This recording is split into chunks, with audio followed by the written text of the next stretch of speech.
मानदेश भूषणमध्ये सर्व प्रेक्षकांचे मनपूर्वक स्वागत.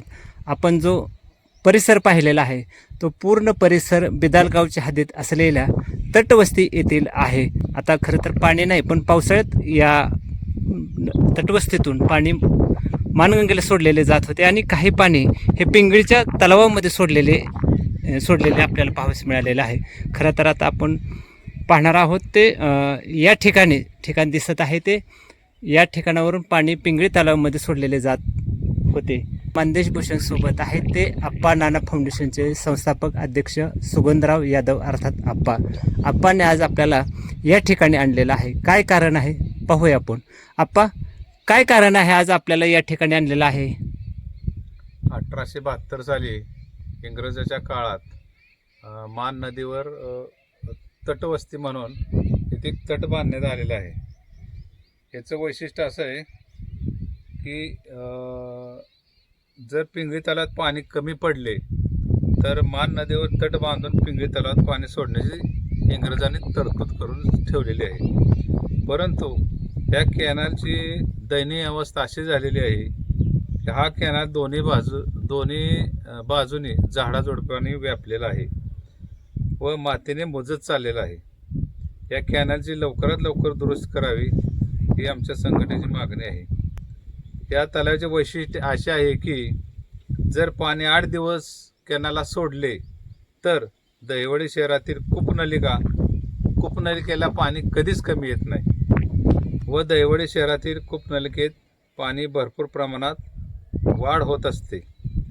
तर संबंधित अधिकारी माननीय देसले साहेब यांनी आपल्याला भरपूर सहकार्य केलेलं आहे आणि देसले साहेबांनी मी भेटलो तेव्हा त्यांनी मला वचन दिले की मी एक 2 महिन्यात पिंगळी तलावाली भरावाची झाडे आणि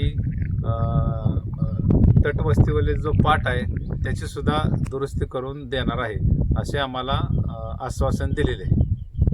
मानदेश भूषण सोबत आहेत ते बापू शिवराम बोराटे आहेत. खरं तर ते बेदालचे शेतकरी आहेत आणि ह्या जो कॅनल आहे कॅनल शेजारीच ते राहत आहेत. काय सांगाल आप्पा तुम्ही आता या संदर्भात? आता आपण उभं राहिलेलो आहे. कॅनलमधील जर झाडे संपूर्ण काढली आणि पाणी जर ह्या कॅनलमधून सोडलं तर शेतकऱ्याचा फायदा होणारच आहे आणखी. आणि इकडे शेती भरपूर आहे, म्हणजे कटपाळे मळा, सेरेवाडी आणि हे बिदालच्या काही वस्ती आहे, तिथं बोराटे वस्ती आहे, आडसुळ वस्ती आहे. ह्या वस्तीवरील लोकांनी फरक पडू शकतो आणि पाणी सोडणं फार गरजेचं आहे. धन्यवाद. आप्पा, आता आपण इथं कॅनलमध्ये उभं राहिलेलं आहे आणि आपल्याला झाडे दिसत आहेत बघा.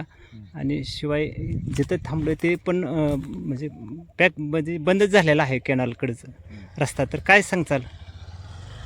हा ही कॅनल बघा दिसतोय, या कॅनलमध्ये पूर्ण कॅनल सगळा मातीनं आणि झाडाझुडपांनी मुजत चाललेला आहे.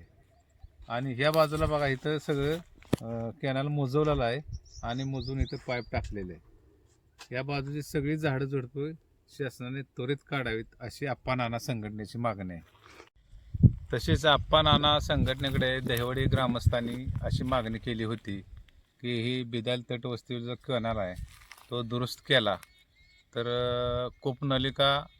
कूपनलिकेचे पाणी वाढेल आणि दहिवडीवासियांना पाण्याची टंचाई भासणार नाही. तसेच पावसाळ्यात जी पाणी असे मोकळे जाते नदीला, ती पाणी आडवरून एक 8-15 दिवस तरी कॅनलला पाणी सोडण्यात यावे अशी बिदालवासी व दहिवडीवासी ग्रामस्थांनी आमच्या संघटनेकडे मागणी केलेली आहे.